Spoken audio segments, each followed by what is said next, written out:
1/2 ಮತ್ತು 2/3 ಇವುಗಳ ಮಧ್ಯದ ಭಿನ್ನರಾಶಿ ಯಾವುದು? Which fraction is there between 1/2 and 2/3? ಈ 1/2 ಮತ್ತು 2/3 ಇವುಗಳ ಮಧ್ಯದ ಭಿನ್ನರಾಶಿಯನ್ನು ಕಂಡುಹಿಡ್ಕೋಬೇಕು ಅಂದರೆ ಮೊದಲು ನಮಗೇನು ಗೊತ್ತಾಗಬೇಕು? 1/2ಗಿಂತ ದೊಡ್ಡ ಭಿನ್ನರಾಶಿ ಹಾಗೆ 2/3ಗಿಂತ ಚಿಕ್ಕ ಭಿನ್ನರಾಶಿ ಗೊತ್ತಾಗಬೇಕು.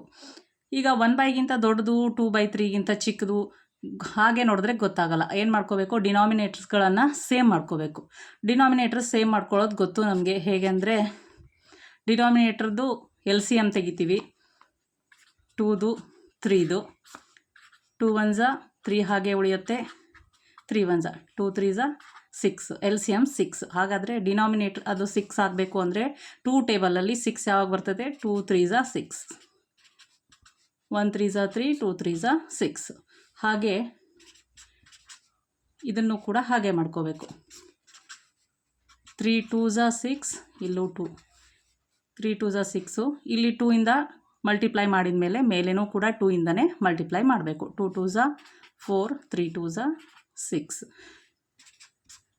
ಈಗ ಡಿನಾಮಿನೇಟರ್ಗಳು ಸೇಮ್ ಆಯಿತು. ಇವುಗಳ ಮಧ್ಯ ಇಲ್ಲಿ ಬರುವಂಥ ಭಿನ್ನರಾಶಿ ಯಾವುದು ಅಂತ ನಮಗೆ ಗೊತ್ತಾಗಬೇಕು.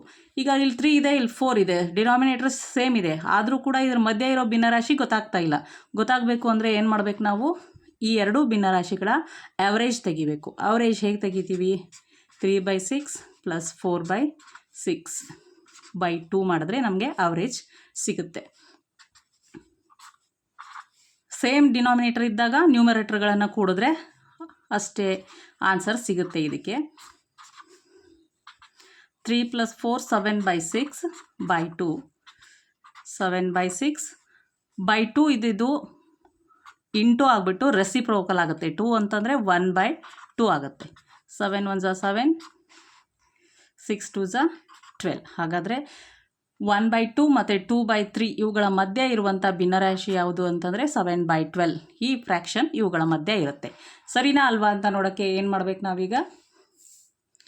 1/2ದು ಡೆಸಿಮಲಲ್ಲಿ ತಗೊಂಡಾಗ ನಾವು ಈ 0.5 ಆಗುತ್ತೆ.